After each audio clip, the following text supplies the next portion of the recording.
যে সকল ধর্মের সেই মোল্লারা নামাজ টাকার বিনিময়ে পড়ায়, তাদের পিছনে আমরা নামাজ পড়ি না।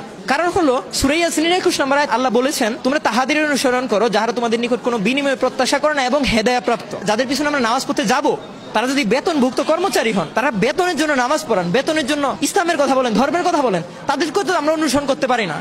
মসজিদে যিনি নামাজ পড়ান তাকে বলা হয় ইমাম। ইমাম শব্দের অর্থ হলো নেতা। সমাজের যিনি নেতা থাকবেন ইসলামিক রাষ্ট্র অনুযায়ী, নামাজেরও তিনি নেতা হবেন।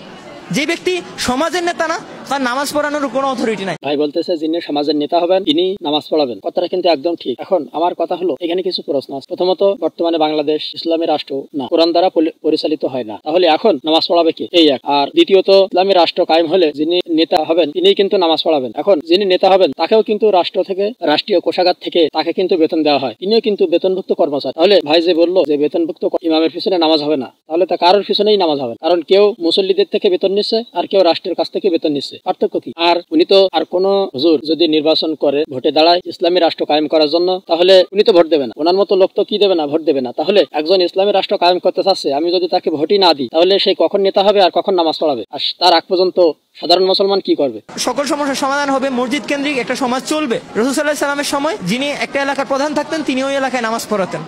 ঠিক ইসলামিক রাষ্ট্র ব্যবস্থায় যিনি ইমাম থাকবেন, নেতা থাকবেন, তার কথাই সমাজ উঠবে বসবে।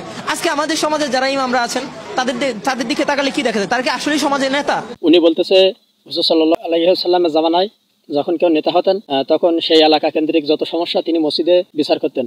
কথাটা কিন্তু ঠিক, কিন্তু এখন কথা হলো এখন তো ইসলামী শাসন না, তাহলে এখন আপনি সেই সময়ের তুলনায় এখনের ইমাম সাহেবের সাথে দিলে তো হবে না। তখন ইমামদের হাতে এই ক্ষমতা ছিল, কিন্তু এখন ইমামদের হাতে ওই ক্ষমতা নাই, তাহলে আপনি ওইটার সাথে এখন তুলনা দিলে তো হবে না। আবার যখন ইসলামী রাষ্ট্র কায়েম হবে তখন ইমামদের হাতে আবার ওই ক্ষমতা ফিরে আসবে, তখন আপনি তুলনা দিতে পারেন। এখন তুলনা দিলে তো হবে না, কারণ কোন ইমামের হাতেই তো এই ক্ষমতা নাই, এটা তো প্রশাসনের হাতে। তাহলে ইসলামী রাষ্ট্র ব্যবস্থা কায়েম হওয়ার আগে সাধারণ মানুষগণ কার পিছনে নামাজ পড়বে সেটা তো তিনি বলে গেলেন না।